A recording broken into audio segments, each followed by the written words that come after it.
Excuse me. Good afternoon, ladies and gentlemen. Welcome to the Voltman CPD accredited webinar. During the presentation that I'll be doing today, you will have an opportunity to ask questions. We will leave the questions till the end to be answered, and we will refer back to the slideshow for any particular questions. It is a CPD accredited webinar, so your certificates will be sent out within 10 working days. My name is Simon. I'm part of the Fluke technical team. I've been in the test and measurement industry now for 26 years, and I'm going to be taking you through the detecting electrical energy losses with thermal images.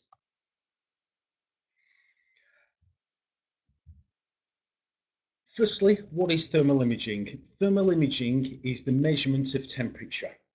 You can do it remotely, we can do it in a vacuum, and what we do, we measure the amount of infrared energy and then we assign a colour to it to rebuild a picture of temperatures in colour. They are a very, very effective tool to use for inspections.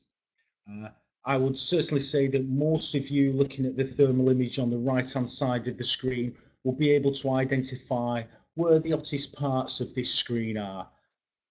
Darker colours tend to be colder, brighter colours tend to be warmer. It can be used on electrical equipment, so electrical circuits, mechanical, electromechanical, heating and cooling, building envelope, anything within the infrastructure where temperature is a symptom of other faults. Now, thermal imaging isn't a be-all and end-all. This is a basic webinar that we're going to be doing, and if you want more information, there are more in-depth trainings. You can leave your contact details or contact us at the end of this webinar. So, thermography. Infrared radiation is part of the electromagnetic spectrum. Just as visible light is part of the electromagnetic spectrum we see with our eyes, and we use digital cameras. Next to the visible light in the spectrum is infrared, and there's near infrared, short wave, middle and long wave. And it is this infrared energy that we're measuring that is proportional to its surface temperature. And we use special cameras that are slightly different, using sensors than our traditional digital cameras. So, most of our life we're seeing visual images, which are reflected images. Light hits an object, reflects off it into our eyes, and we see the object. Whereas thermal imaging is emitted. So we're looking at temperatures or radiation being emitted from an object. And here you can see two examples. On the left is the digital images of a cup of coffee, and on the right is the thermal image of a cup of coffee. We can see different colours on there that represent different amounts of infrared energy, which equates to different temperatures. And infrared increases with temperature. So if we put the coffee cup in a microwave and heat it up for 30 seconds, the infrared radiation increases, so showing us that the temperature has increased. And you can see on the coffee cup now, we've gone from 30 degrees now up to 80 degrees after we've had it in a microwave for 30 seconds. The benefits of using infrared technology, thermal images. Number one, non-contact. You don't actually have to be in contact with the objects you're looking at, which is very, very useful. You don't want to be actually putting a thermocouple onto a voltage source. It could be 230, 415, or even up to your medium voltage, your 11 kV. You want to be remote from them when you're looking for faults or potential faults by measuring the temperature. But also, you can use it without disturbing production. And this is vital because most problems, when you turn off the load, whether it be mechanical load or electrical load, the heat will dissipate rapidly and the fault may be hidden from view. Thermal images are very, very sensitive to characteristic problems. You'll see a colour pattern on a thermal image, and it will be very intuitive and easily identified as a certain type of problem. And we will come into that later on in the webinar. It detects problems before they become significant. Most things in life, whether it be electrical, mechanical, even biological, generate temperature before other symptoms become noticeable. If we take biological, for example, if you've got rheumatism, arthritis, you get bones rubbing together at the joints. This creates a friction, this creates a temperature. We now see thermal cameras being used on racehorses of all things. But for us in the electrical mechanical world, thermography is a great and very intuitive tool. You can scan large areas very, very quickly. So you can open a panel door and within seconds you can scan down it and see if there is a problem there that requires more investigation. And then you can zoom in and identify specific locations where the fault is, and then you have to drill down and find the root cause of the fault. Thermography is just looking at temperature, and temperature indicates that we have a problem. It may not indicate what the root cause of that problem is. Sorry. New installations on new buildings and retrofit buildings are being done all the time. We have an image here of a perfect installation, or is it? We use a thermal imager on this installation and we can see that we've actually got an hot connection. Now, there can be tens of thousands of connections in a new installation or a refurbishment.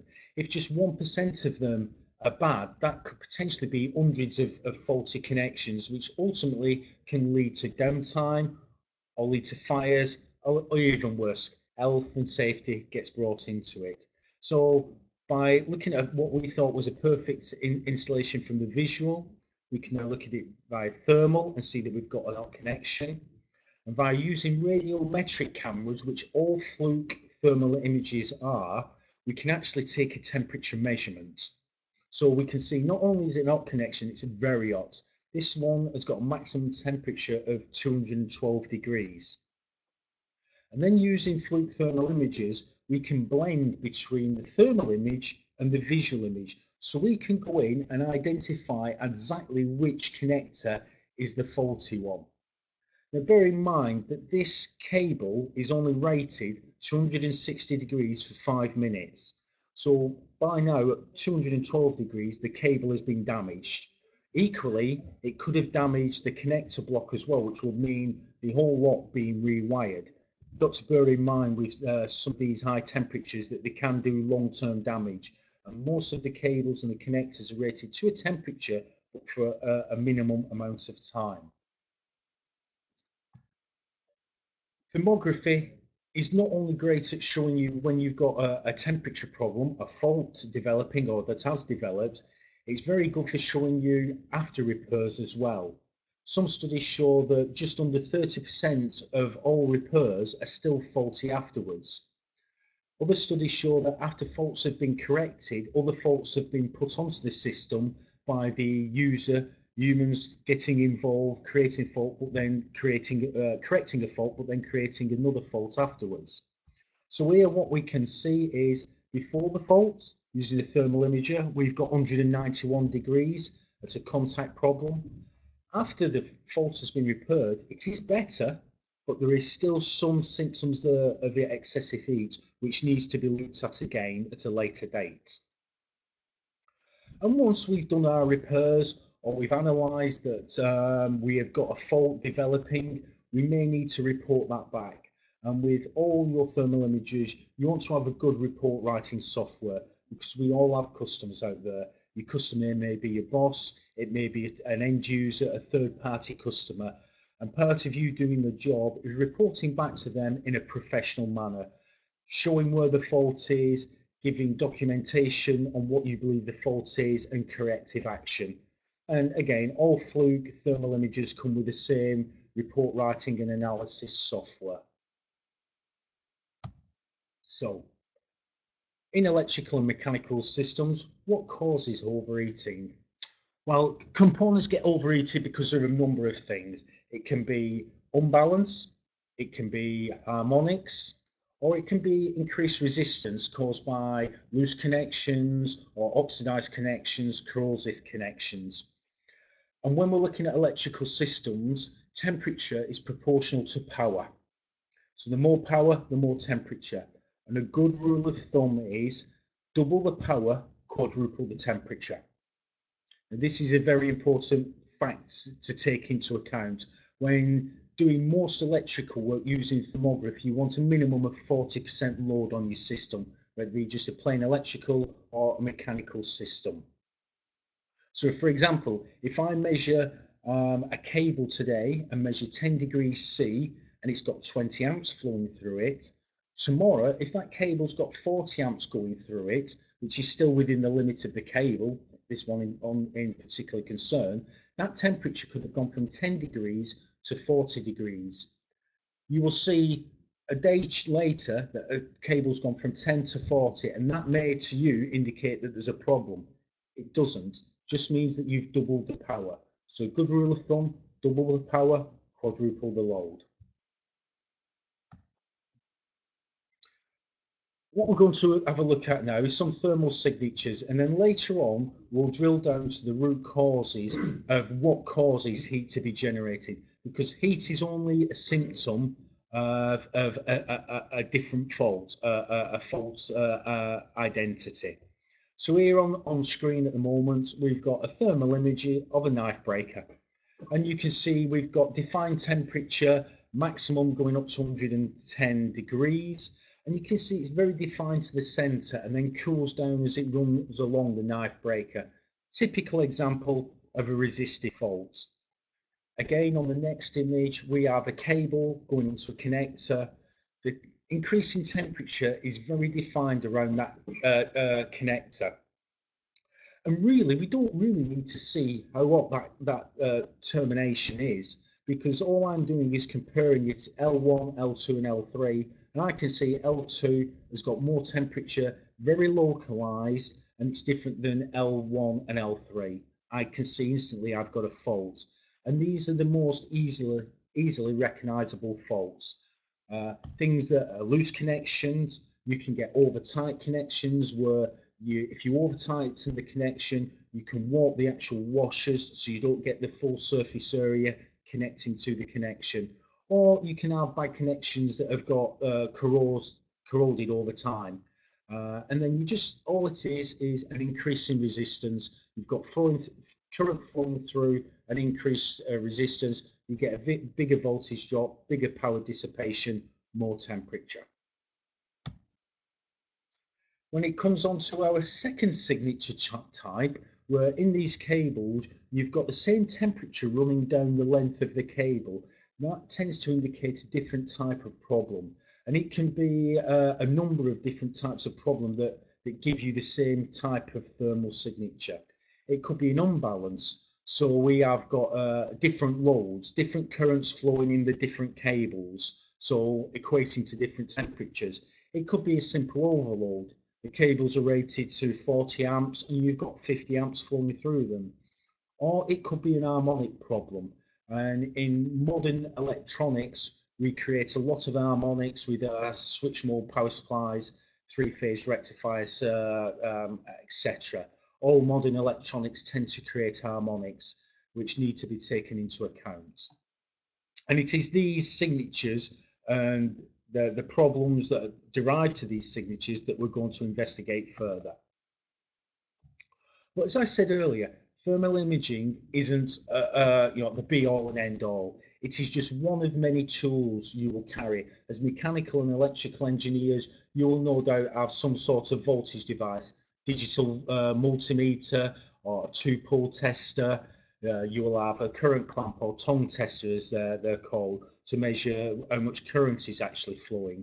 So the thermal imager is a tool to easily identify excessive temperatures, but you will then need other tools within your bag of tools to go and investigate further. So a current clamp connected around the cable. In the case that you can see on screen now, the thermal image, we could put it around L1, it may show us 10 amps, 10 amps on L2, it may show us 10 amps on L3, which then indicates why we've got more heat being dissipated on L3. It may equate to 10 amps across them all, so it's not an overload problem. For then you will need a power quality device, and for most problems on electrical and mechanical circuits, A power quality device can answer a lot of problems very easily once you've identified that you have a problem to start with. So we're going to look into a bit more detail, and the easy one is unbalance. As I said earlier, you can put a simple current clamp on and measure the currents flowing through a cable, and you can see if one's got more current than the other. But it's not just as straightforward as measuring the currents. So we can use a power quality analyzer that will analyze all aspects of the unbalance. And what is it? Well, on a perfect balanced system and a three-phase system, we want each of the phase to have the same magnitude. We want them to have the same degree of separation. So we don't want different amplitudes. We want them all to be 230 volts for this example, and we want them all to be separated by 120 degrees. When you get different amplitudes on both voltage and both current, that is an unbalance. And then when you get different changes in phase shift between L1, 2 and 3 from the nominal 120 degrees, this is all unbalance. And each of these can cause all motors to overheat and can cause overheating in cables, which you've seen very easily with the thermal imager. When it comes to unbalance, and if you use a power device, most power devices, and this is a picture taken from a Fluke device, most power devices will give it you as a percentage. So voltage and current percentages. And for example, for motors, the manufacturers of motors don't like more than a 2% voltage unbalance across the motor. Now, the power consumption. You're probably looking at this screen now and seeing lots of equations on there. Don't worry, we're not going to go through them. I'm just going to use it as an example. You can download the full presentation at the end of this webinar. So you can go through and you can work your way through the equations yourselves. But what we're just demonstrating here is how an unbalanced network can create extra losses. So on the left, we have a very simple, perfectly balanced system, and we take you through the equation, and it gives us a number for our losses on a perfectly balanced system. When we look at the right-hand side image, we've got the extreme. We've got a perfectly unbalanced system, so we've got all the load on L1, no load on L2 and L3. And recommend you just go through the equation later on, but as you take yourselves down the equation, the key factor to bear in mind is this last thing. From going from a perfectly balanced system to a perfectly unbalanced system, you get up to 6 times more losses on an unbalanced system. And extra losses means extra power being dissipated, which means extra temperature, which is all wasted energy within the system, and also highlights inefficiencies in those systems.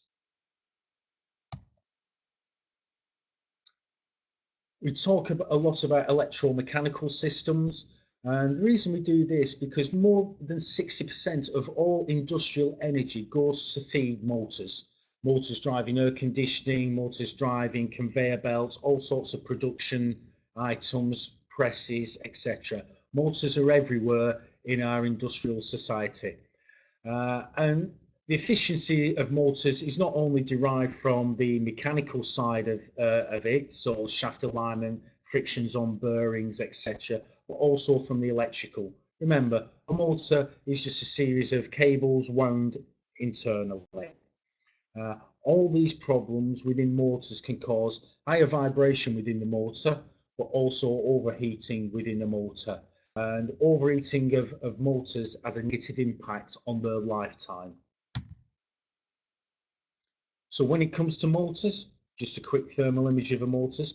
All motors should have a nameplate on them, and that will tell you your basic information like the RPM the motor will run at, its operating power, so its kilowatts that it will do.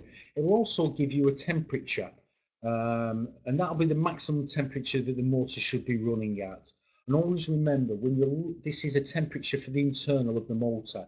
When using a thermal imager, you're looking at external surface temperatures only. So motors can get hotter than they should by an inadequate airflow. This is a per maintenance, so the fan will be blocked. I've been on sites where the fans have been blocked with fluff and dust, and it was just per maintenance. We've cleared the air intake to the motor, and within 10 minutes, it's dropped 5 to 7 degrees centigrade. You can have an unbalance on the motor, and this could be a physical unbalance, you're putting too big a load on it, but equally an electrical unbalance, so a voltage unbalance, or as we said, a mechanical overload. You can have bearings failing. Now, bearings can fail because of a mechanical problem, an overload mechanically, but they can also fail because of electrical problems. We mentioned harmonics previously. Well, harmonic currents getting into a motor can short circuit via the stator, via the bearings themselves to ground. And this short circuiting, this arcing across to the bearings, picks the bearings, and then over time, the load on the bearings starts to break them down. You get more friction. The motor itself overheats because it's trying to drive with bad bearings, and again, reduce the lifetime of the motor. Installation failure. Well, installation failure is indicative of a motor running too hot. We've got later on an example of the temperatures and how much they reduce the lifetime of a motor, and it is dramatic, but I'll leave that for a few more slides. So installation is endemic of your motor running too hot. And then shaft alignment, again, this comes down to an installation or a refurb. The shaft's not been aligned, so you've got some friction by the shaft not being aligned, puts more stress on the motor generates more temperature. If we just look at the case study, we've got a few images of motors. You want to use your thermal imager when you're looking at motors and look at as many sides as you can of the motor. Might not always be possible because of the location, but try and look at the top, both sides, get as many angles as you can, because electrical problems inside the motor may just show up as heat on a certain side of the motor. And as we can see here, we've got excessive heat just in one portion, and we're looking at differences across the motor's body. On this image here, we've got a defined hotspot at the top of the motor, and just showing you the air intake is nice and cool, and that is what we expect. If we jump over to the picture of another motor, shows you this temperature is 76 degrees, way warmer than it should be, and it shows a very localized temperature. Once you've seen that on your motors, just like with your cables, connect up your power quality analyzer if you've got one. If not, check the currents, check the voltages feeding the motor for an imbalance or an overload. If you've not got them, then you will need a power quality analyzer to go and look at harmonics. Harmonics. Some of you may have come across harmonics and the term harmonics in the past.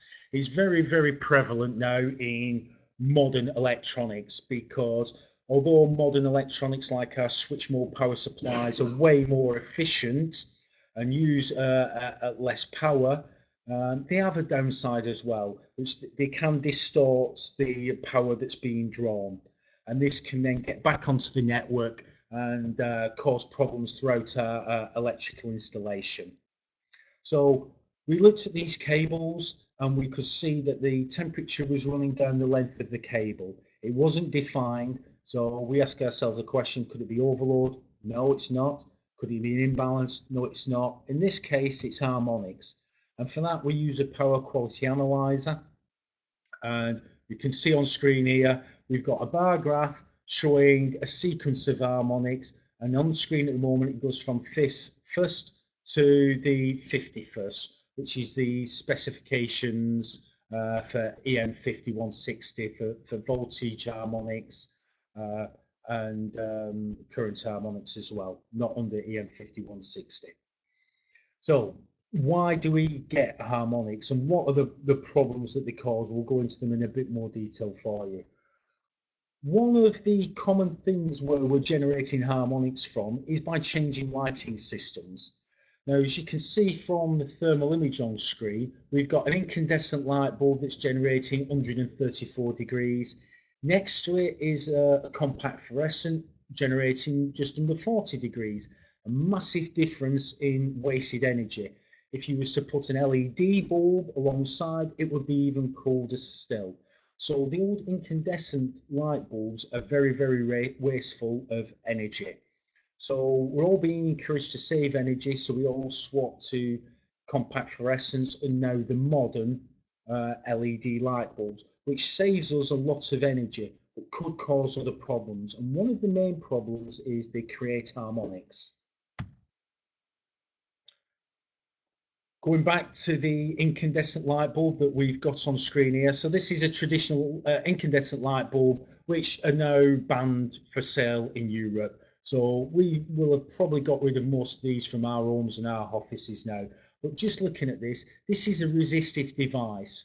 So when you look at the current and voltage waveform, they're in phase with each other, but it's a sine wave current that's being drawn when you apply sine wave voltage. And what that gives us when we look at the harmonics is we just get the fundamental harmonic, the 50 hertz present. Now, the measurements from these screens taken from a fluid power quality analyzer were for 5 bulbs in a line. So we were taking roughly 290 watts across 5 bulbs on an incandescent light bulb. And again, just repeating, only one harmonic. There are no more harmonics being generated. If we now look at the incandescent light bulb, well, the first thing you will notice is that the current waveforms change to a pulse. And this is very indicative of a single phase rectification. And there is a slight phase shift between the voltage and the current. On the voltage, we've still got a sine wave, pure sine wave, so we're only seeing the 50 hertz, so no voltage harmonics or very, very small ones there. When it comes to current, you can see the difference now. We've got a raft of harmonics that are being generated. Now, these are a negative element to us because they can cause problems. They can cause overheating in cables and motors. What it has done for us, we've reduced from 290 watts for 5 bulbs down to 66 watts for 5 bulbs. But you can see the power factor has changed. It's gone from 1 down to 0.58. So modern electronics and the changes that we are implementing in our industrial and commercial environments can have negative impacts. And when you're seeing excessive temperature on your systems, probably it's from something that the user, you have done within your own base, changes that you have made that have caused these problems. So what are harmonics? Just a brief description into harmonics. Well, on a resistive load, we will only have a sine wave voltage and a sine wave current. When we go to modern electronics, we distort the waveform, and this creates an harmonic. And an harmonic is a multiple of the fundamental.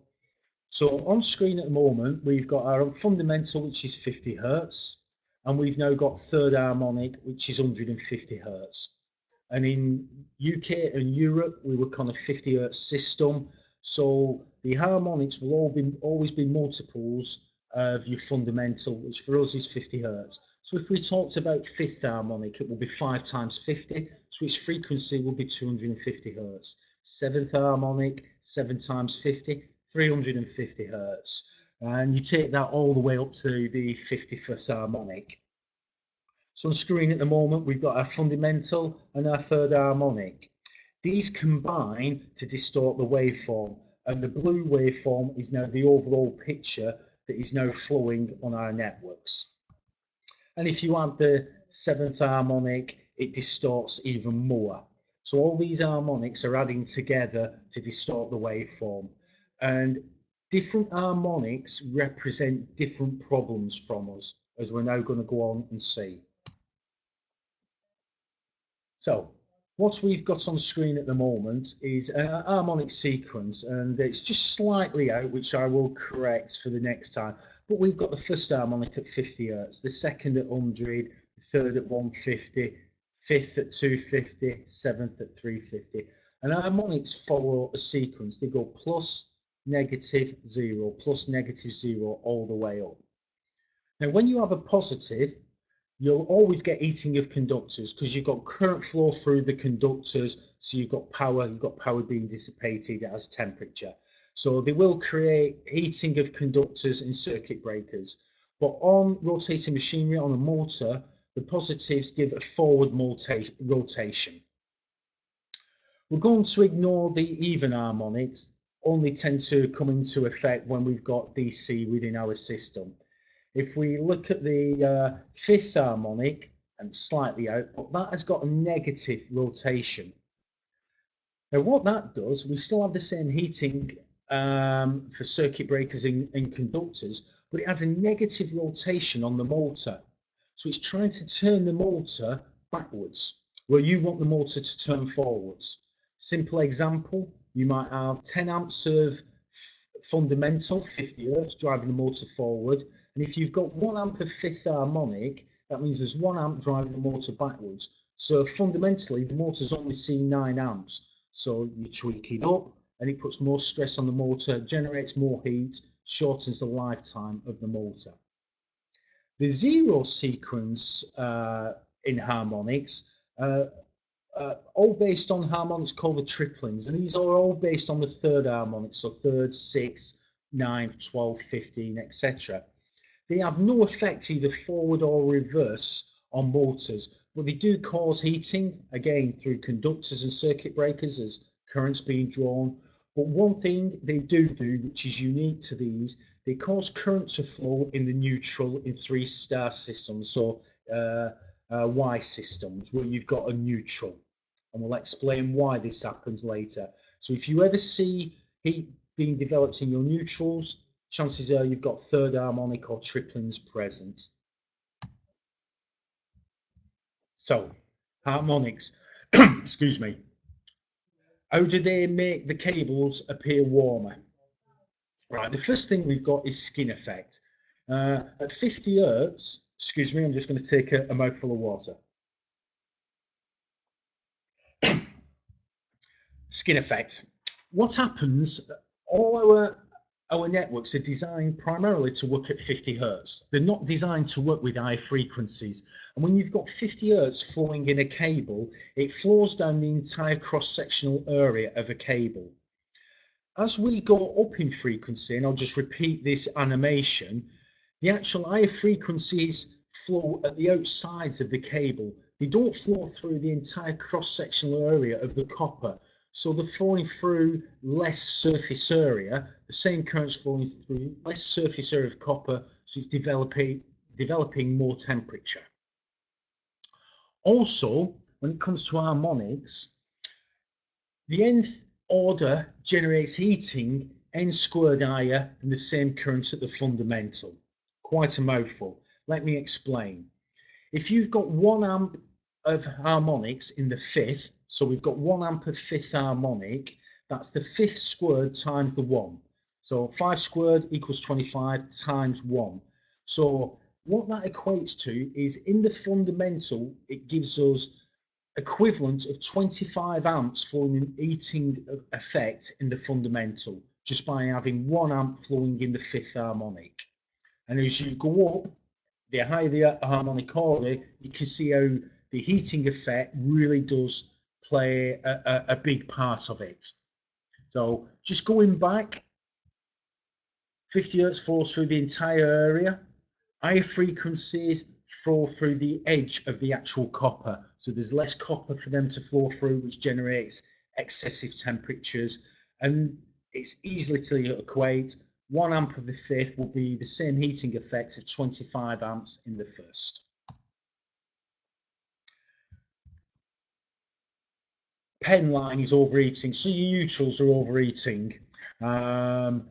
This almost certainly comes down to 2 things. There can be an imbalance within your network, so you've got an imbalance, so you've got currents flowing in the neutral, or you've got third harmonic, as I said before.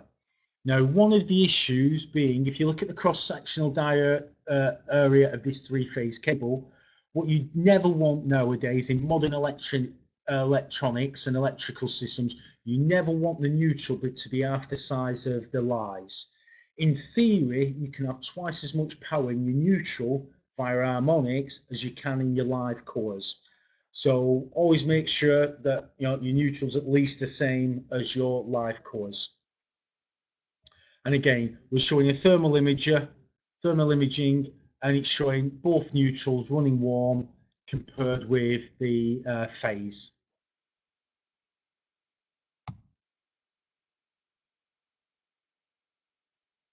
Now, third harmonics flowing in the neutral, they can be extremely high.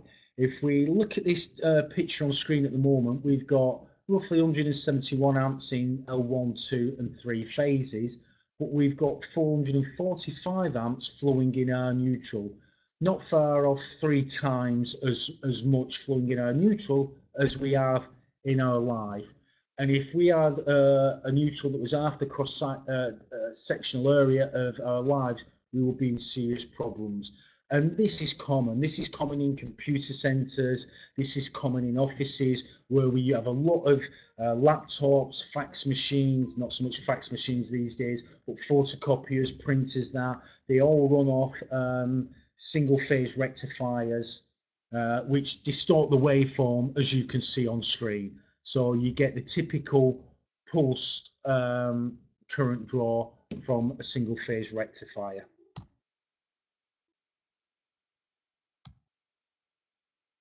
So why does it happen with your third harmonic and triplings? Well, if we just look at our 50 hertz here, the blue, and we draw a line straight the way down at the 100 mark, every phase is separated by 120 degrees. So they all fully cancel out at the neutral, so there's no power, no current flow in the neutral. If we now look at the third harmonic, the red, they're always in phase. So they always add together and current flows in the neutral, as we see here on the left-hand side of the diagram. So if you've got third harmonic, that will flow in your neutral. If you've got 9th, if you've got 15th, if you've got 21st, if you've got a combination of all of these, they will all add to make currents flow in your neutral. So you see your neutral overheating, go and check for harmonics within your neutral. And of course, to do this, if you're using a power quality analyzer, you need an analyzer that measures not just the 3 phases, but also the neutral as well. So you need 4 current clamps. Some of the lower cost power quality analyzers and power quality loggers only calculate the neutral, which is not good enough. They will not show you up any harmonic distortion on there. So, hot motor body, 2 motors being shown up on screen, one running at 85 degrees, the normal motor running at 35 degrees, 50 degrees difference. We can blend, so we can show a digital image combined with a thermal image, so we can see exactly what motor we're looking at. If you've got a row of motors in all close by, one motor can look the same thermally as the next. Using the IR Fusion to see the digital, you can actually see the nameplates on them.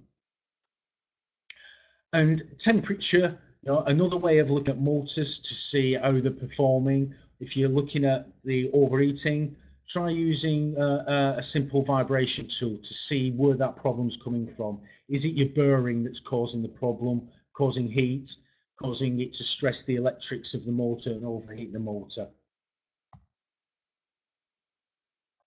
And it is exactly the same within motors as it is on your normal cables, but more so when it comes to things like fifth harmonic being negative, because it's trying to drive your motor backwards. But you have windings within inside your motors, and they will be affected by skin effect just the same as your normal cables. This information that we've got on screen at the moment came from ABB motors. If the max temperature on a motor is exceeded by over 10 degrees, the insulation inside will be reduced by 50%. If the temperature is over by 30 degrees, it reduces by 88%. Just a little example here, 10 degrees. If you buy a motor for £10,000 and you expect it to last 10 years, and for whatever reason its temperature is increased by 10 degrees, the life of the motor will reduce by 50%. So your £10,000 motor, you're going to have to double the investment because you're going to have to buy another one, and without addressing the temperature, that again will only last for 5 years. So temperature to motors is critical. So how can we measure energy waste? Well, it is very hard really to measure energy waste. We can measure what machines normally take. We can measure what they're taking in real life. We can look at the heat dissipation, and we can do simple comparisons to determine if one component's hotter than the other. And once you know where you're losing energy through excessive heat, you can then take power quality measurements to understand why it's losing, address the problem, fix the fault, which will in turn reduce the actual energy that you're actually wasting and save money on your electricity bills. One of the Fluke power quality analyzers goes a step further. The 435 can actually be connected to a system, and it can work out where all your losses are coming from. So an effective kilowatt loss, which is your IR losses, your reactive losses, unbalance, distortion, your neutral current losses, and it can give you them as a financial annual number. So you can look down here and say, well, our neutral losses are only $4,500 a year, not worth us working on. But if they were $4,500 a year, it may be worth looking into that to fix the problem. So some conclusions. When doing surveys of industrial equipment, certain images will give you a very clear path to what the problem is. If you've got hot neutrals, then it's almost likely to be an unbalance or harmonic problems. Very simple to check with a current clamp or a power quality analyzer. Motors overheating can be a combination. They can actually be, overload, unbalance, or harmonics. Equally, if the motor mechanically has been in a bad location or been overheating over a number of months and years, the insulation will start breaking down, and again, that will create heat within inside the motors. Hotspots, which will be the norm for most electricians going out hunting problems and finding problems on panels and that, are very, very easy to spot. It's a very, very well-defined resistive problem. It's a defined temperature in one location, and then it cools down rapidly either side. But you will need complementary equipment. There's clamp meters, there's power quality loggers, there's power quality analyzers, energy analyzers. All these will aid your thermal imaging inspection, but very easy to use. It is only a very, very basic webinar, this. It gives you the insight as to common symptoms and analysis patterns that you can see using a thermal imager. We cover some of the root causes, but your next step is to go one stage further. You can download the software. When you download the software, it will give you some sample images so you can go and play. You can analyze them. You can make some reports, etc. We do offer more in-depth and extended training. You can go onto the Fluke website for that. Sorry, just popping up on screen at the moment is the software downloads. Just go onto the Fluke website, fluke.co.uk. You can contact us directly on there to ask for demonstrations. We're willing to come out on site, give you demos on site, and actually show you the camera working on your own installations. Because we've talked a bit about power quality, we also, and I'll just put this up, we also have a power quality training package which goes into a lot more depth. It's a WebEx training. There is a charge for this via the Fluke website. It's about £160, but the first part is free. So if anyone wants to get see whether it's useful to you, just go on and do the first part for free. I will thank you. That is the end of the webinar. I'm now going to have a look and see what questions. If you've got any questions, obviously on thermal imaging, but I have worked at Fluke for 26 years. So if you have any other questions pop up, we will try and answer them to the best of my ability. If you just bear with me while I swap screens. Right. Okay, lowest temperatures we can measure. Well, we can measure down to minus 30 degrees. I would think for most of you on this webinar today in the electrical, electromechanical world, building installations, things like that, you're going to be looking from 0 up to a couple hundred degrees maximum.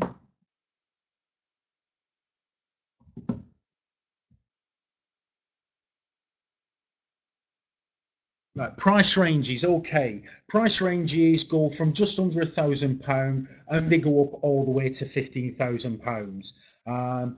Basically, the things you're looking for when you are looking to purchase a thermal image, it's got to be right for your application. There's no point spending too little and then finding out that it can't do exactly what you wanted it to. It can only do a percentage of what you wanted it to do. And this is where talk to the experts. Contact us at Fluke. You can talk to one of our distributors out there who will all be level 1 qualified.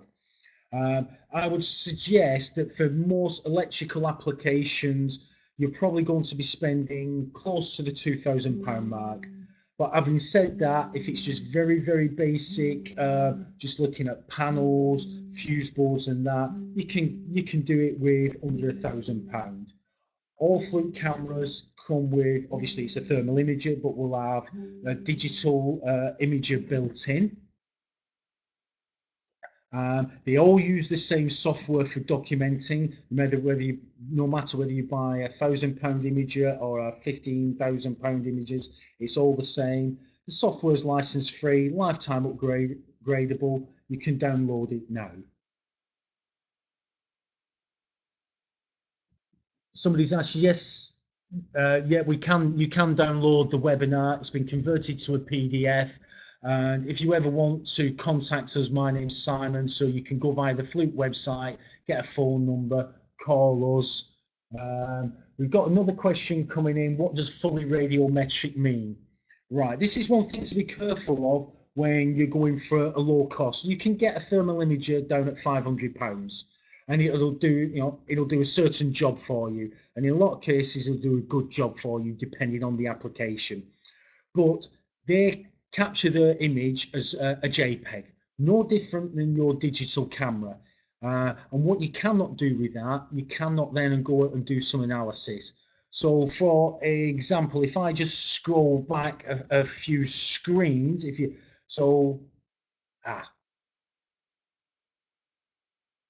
I just scroll back a few screens, just at the moment, you can just show that one. Okay, we've got a thermal image on screen now. Now, if that was just a JPEG, I could not go in and see the temperature at different points on this. It would just be a fixed image. So if somebody emailed me this, I've left with just what they have emailed me. With fully radiometric, we get access to every single pixel on screen and the temperature of that pixel. And the good thing to know is all Fluke thermal images are fully radiometric. So when you capture an image, if it's a very simple 80 by 60 sensor, which will give you 4,800 pixels, or it's our 76,400 pixel cameras, you'll be able to see the temperature at every point. And you can click it on screen and put markers on. I'm just going to check to see if there are any more questions. I think I've covered all the questions that have been asked. It is a CPD. You will get your certificates within 10 working days. I hope you have found it useful. Voltaman will be running 2 more webinars later in the year, one on power quality and one on energy saving. These are done in conjunction with Fluke, and it will be myself that will be presenting them. Please go on and check your Voltimum websites for addresses and times of when they will be.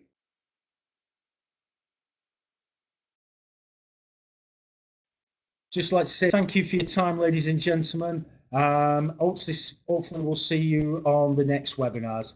Thank you very much. Have a great afternoon. Enjoy the sunshine. Bye.